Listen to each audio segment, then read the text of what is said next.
The struggle of God's children against narcissists. As a child of God, you are called to walk in love, extend grace, and be a reflection of Christ's mercy.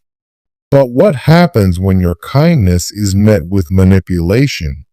When your patience is exploited?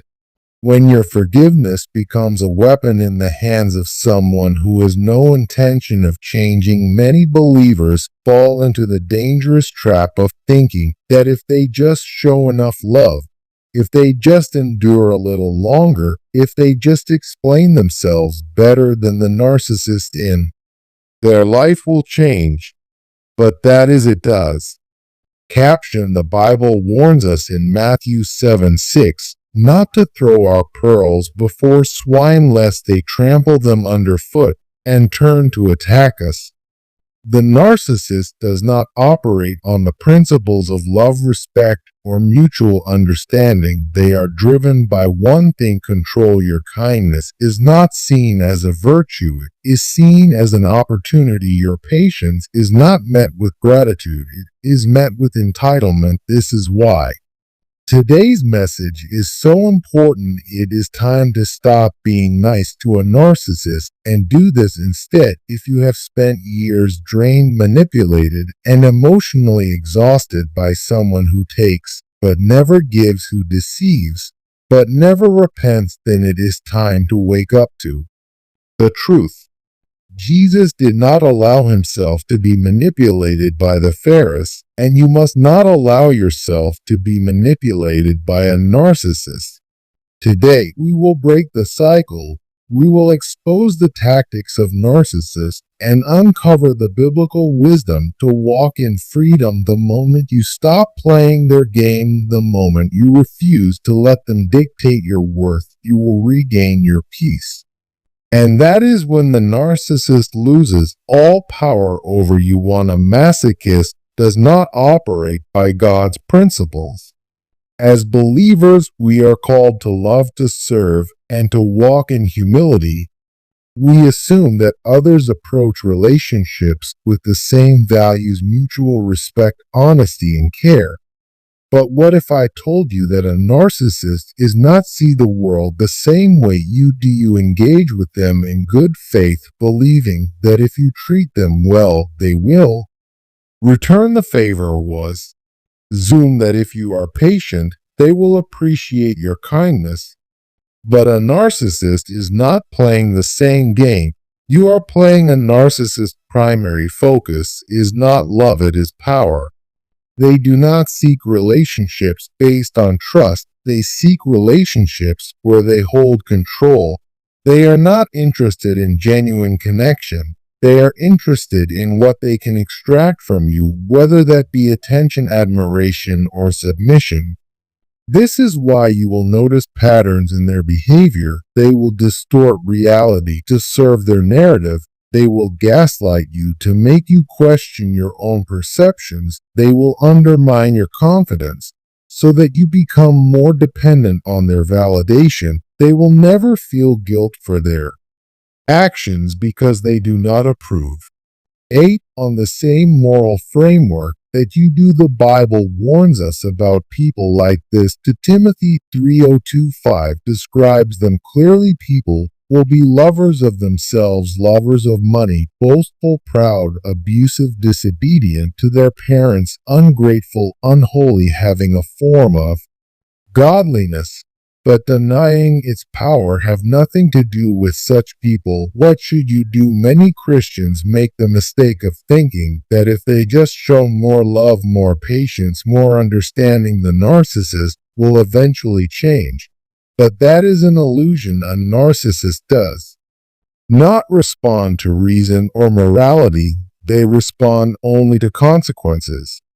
Look at Jesus. When he encountered the Pharisees, he did not plead with them to change. He did not explain himself, repeatedly hoping they would understand. He called them out for what they were: whitewashed tombs. Matthew 23:27, full of dead men's bones. You must do the same. Stop expecting the narcissist change through love alone. Recognize that they are not operating by God's principles and stop playing by their rules. Instead of exhausting yourself trying to fix them, protect your peace. The moment you stop engaging with their manipulation, the moment you stop giving them access to your emotions, you take back your power. And when you take back your power, the narcissist loses. There's to stop believing your love can change them, one of the most exhausting, soul-draining lies they believe. As fall into the idea that if they just love a narcissist enough, that person will change. You tell yourself that if you just show more grace, endure more pain, forgive one more time, they will eventually see the light. You believe that deep down they have a good heart, that if you are patient enough, kind enough, selfless enough, they will finally wake up and realize your worth. Butler, me ask you something. Has that ever happened? How many times have you cried out to God begging for change? While they remain the same, how many nights have you stayed awake replaying conversations, wondering what you could have said differently? How many times have you thought, maybe if I just explained myself better, they'll finally understand, and yet they don't? Narcissists do not learn through love. They learn through consequences. The truth is hard, but it will set you free. A narcissist does not respond to love the way you do. They do not experience conviction. They do not feel guilt.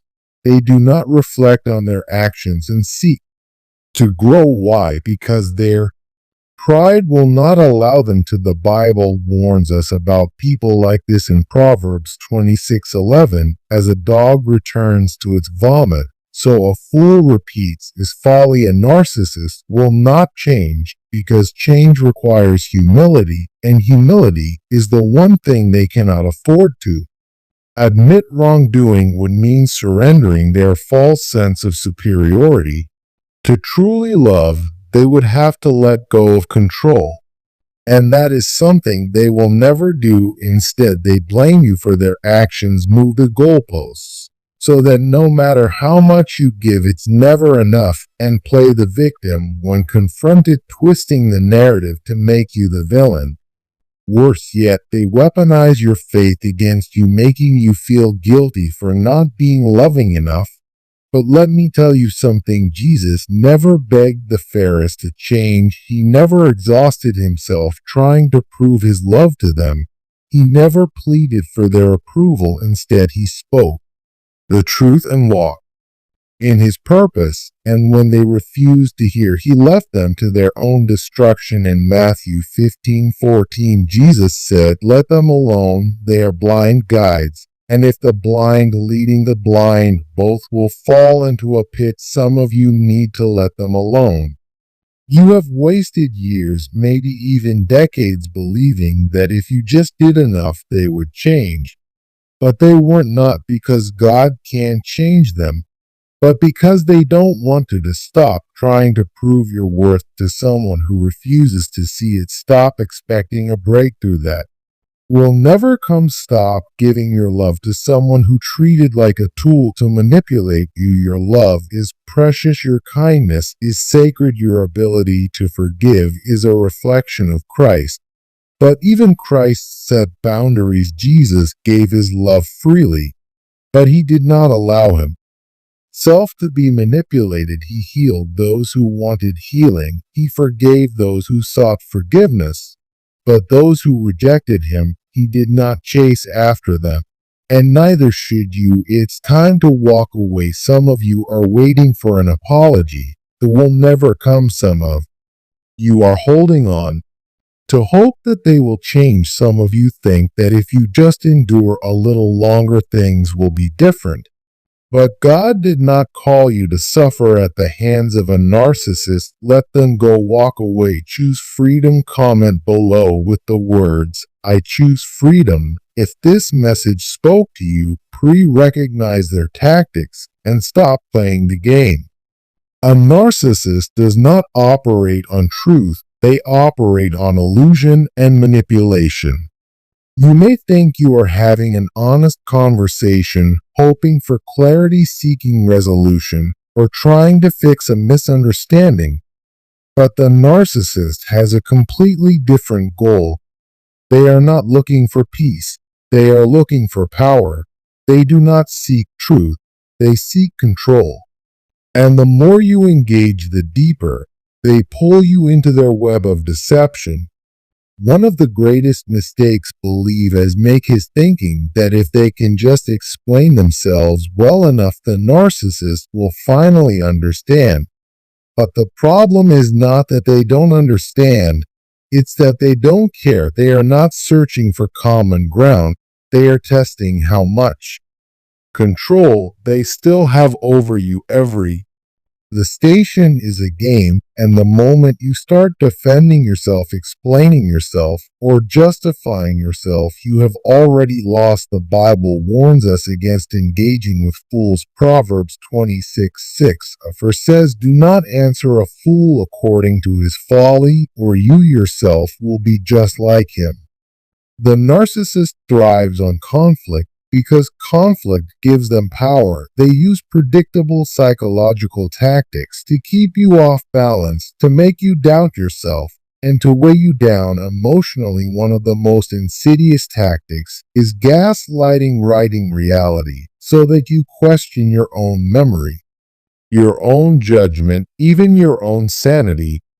They will deny things they said even when you have proof. They will twist conversations, subtly changing the narrative until you find yourself apologizing for something he didn't even do. And the more you try to defend your truth, the more power they have over you. Another powerful tool all of manipulation is intermittent reinforcement, alternating between moments of affection and cruelty to keep you emotionally dependent on them. If someone is consistently cruel, you will eventually detach. But if they mix in just enough kindness, just enough false hope, you will keep chasing after those fleeting moments of warmth. This is the same psychological mechanism that creates addiction. You are not in a loving relationship. You are in a cycle of reward and punishment that keeps you trapped. Then there is projection, accusing you of the very things they are guilty of.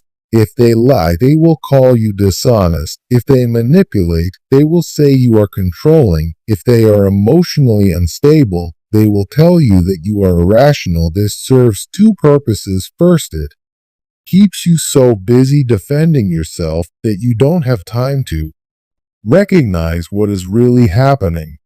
Second, it shifts the focus away from their behavior and onto you, making you feel like you have a problem. And the more you try to prove your innocence, the more trapped you become in their web of deception. This is why recognizing these tactics is not about becoming cynical or paranoid. It is about clarity. It is about stripping away the illusions and seeing things as they truly are. Because once you see the game, you stop playing it. When you stop engaging in their arguments, defending yourself against their accusations, or hoping for honesty from someone incapable of giving it, they lose all power over you.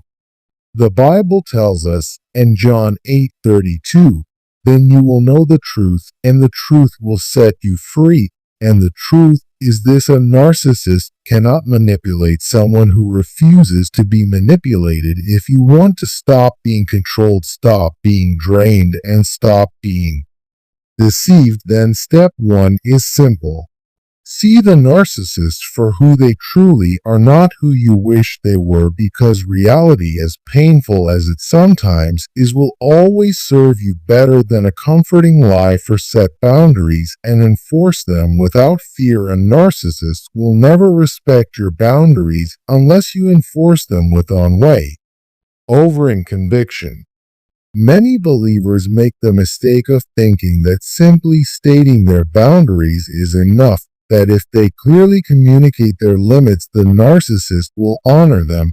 But a narcissist does not respect words, they respect power. The moment they sense that your boundaries on a go shovel, they will push, test, and manipulate until you break, and when you do, you will have unknowingly taught them that your limits mean nothing. The Bible tells us in Matthew 5:37, let your yes be yes, and your no. Anything beyond this comes from the evil one. A narcissist thrives on blurred lines, on certainty, on emotional weakness. They will push against every boundary you set, not just to see if they can cross it, but to see how much control they still have over you. If you say, I won't tolerate disrespect, they will test you by throwing in a sarcastic remark to see if you react. If you say, I won't engage in toxic arguments, they will beat you with an accusation to see if they can pull you back in.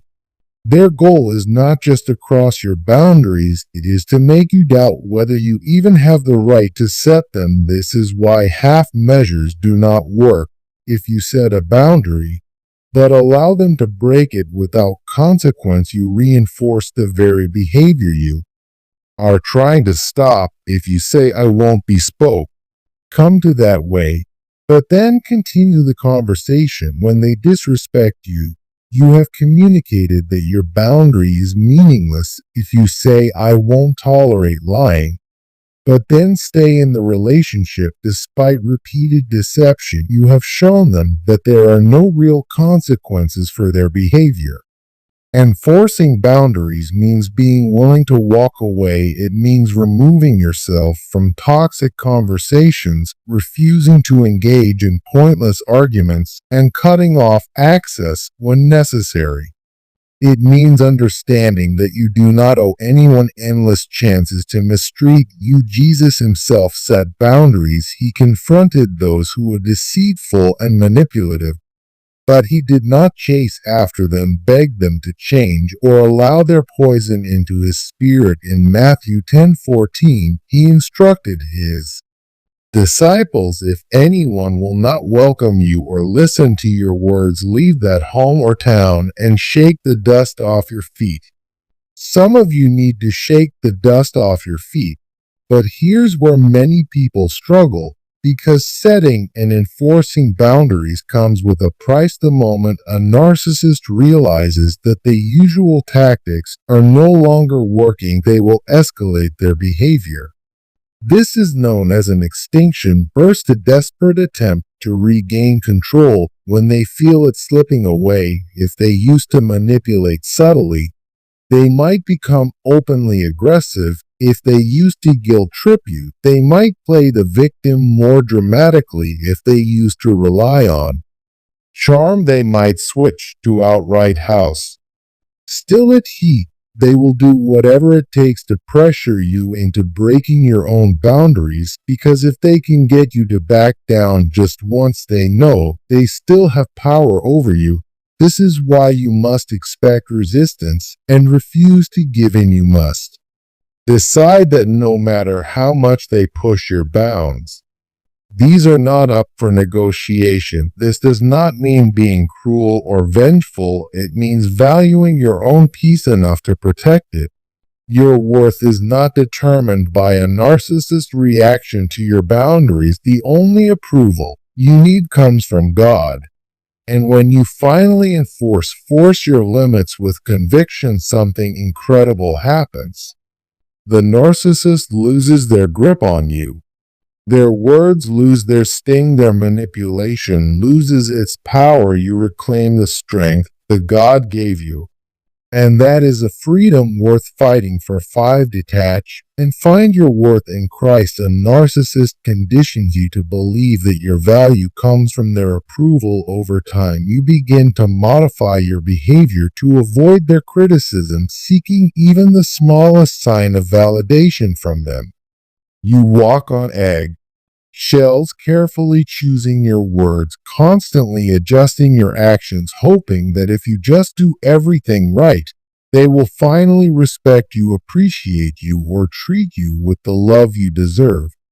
But that moment never comes. The narcissist does not operate within the framework of reciprocity. They see your efforts not as a reason to respect you, but as proof that they control you. Every time you can talk yourself to avoid their disapproval, you reinforce their dominance. Every time you wait for their validation, you give them power over your self-worth. And if you think that there is some magic combination of words or actions that will finally make them see your heart, you are chasing an illusion. The goalposts are always moving, the standard is always changing, and no matter what you do, it will never be enough. But here is the truth that will set you free your way. Worth was never theirs to define. The Bible makes it clear, whereas value comes from someone. 139 verse 14 says, I praise you, because I am fearfully and wonderfully made. Your works are wonderful. I know that full well. Your worth is not something to be earned through the approval of another person. It is something that God has already declared over you. You were created in His image. You were chosen before the foundation of the world. You are loved by the King of Kings. And yet, narcissists want you to believe that they alone have power to determine your significance. Why? Because if they can control how you see yourself, they can control you. A narcissist's entire existence is built on an illusion of superiority that must be constantly upheld. They cannot allow themselves to be wrong because admitting fault would shatter that illusion. They cannot allow you to be truly seen and valued because that would mean losing their hold over you. So they keep you trapped in a cycle of self-doubt, withholding their approval, shifting blame onto you, making you question your own worth so that you remain emotionally tethered to them. But you do not in that cycle anymore. What should you do? You must detach emotionally, psychologically, and where possible physically. You must make a conscious decision to stop looking to them for approval in any form. This does not mean becoming better or vengeful. It does not mean retaliating with cruelty. It simply means removing yourself from the psychological game they are trying to trap you in. It means no longer justifying yourself to them. A narcissist thrives on argument because argument implies that their opinion matters. The moment you start defending yourself, you have already lost, because now the conversation is being framed around their perception of you rather than your God-given identity. Stop explaining yourself to someone who is only looking for ammunition. If they distort your words, let them. If they misrepresent your intentions, so be it. Their perception of you is not your responsibility to fix. It also means letting go of the need for closure. This is one of the hardest lessons to learn. We all want resolution. We all want that final moment where the narcissist acknowledges their wrongdoing, where they apologize, where they finally give us that sense of justice we've been waiting for. But that moment is not coming, and the more you chase it, the longer you remain ensnared in their web. The only closure you will ever get is the one you give yourself, the decision to walk away, to stop engaging, to accept that their recognition is not required for your self-worth to remain intact. And perhaps most importantly, it means redefining your own source of validation. If you have spent years, maybe even decades, adjusting your self-perception to fit the expectations of someone who was never capable of valuing you in the first place, then it is time to take that power back. Your worth is not something that exists at the mercy of another person's recognition. It is something you must claim for yourself. And the moment you do, the narcissist loses the very thing that made them powerful over you in the first place, because in the end, the most radical act of defiance against a narcissist is simple. Stop needing them to see yourself. Instead, 6. Expect resistance, but do not give in. The moment you decide to step away from the narcissist's control, expect resistance. They have spent years conditioning you to seek their approval. Explain yourself, differ, and your actions and doubt your own reality, when you finally choose to walk in freedom, they will not accept it quietly. They will do everything in their power to pull you back into the cycle. This is where many people fail because the pressure to give